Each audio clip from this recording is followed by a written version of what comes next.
I'm Edward Otozelki, and let's queer up South Florida and Florida.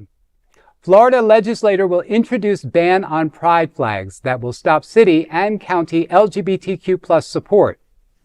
Florida LGBTQ+ advocates are sounding the alarm as state lawmakers revive efforts to restrict the display of pride flags on government property. The proposal marks the fourth attempt as many years, but supporters of equality say this version goes even further. Over the summer, Governor Jon DeSantis ordered the removal of rainbow crosswalks and street murals across the state.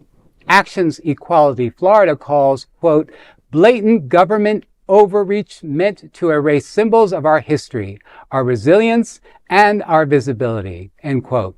State Representative David Barrero and Senator Clay Yarborough filed the new bill for the 2026 session, which would bar state and local buildings from displaying any flag representing race, gender, or sexual orientation, effectively banning the pride flag.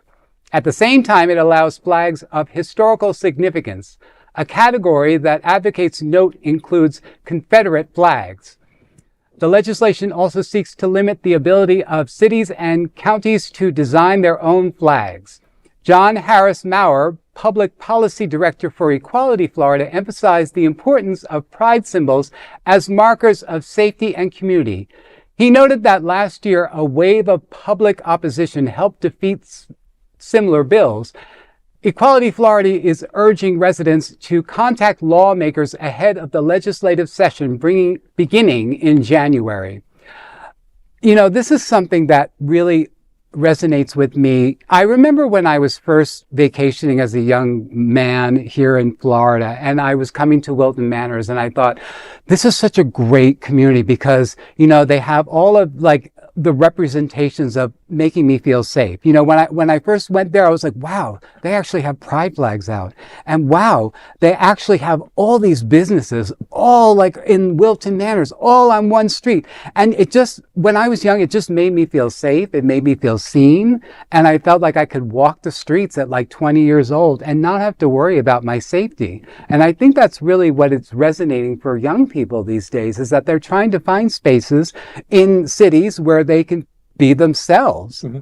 You know, it's a shame because they took down the crosswalks saying those are a distraction, and the statistics don't show that. But also too, now they're taking down flags. What's a flag hurting? I mean, what's the reasoning for that? And for city and counties not to have their own flags, people are proud of where they live, and we're proud to live in Milton Manors, so we should be able to show that proudness. Yeah.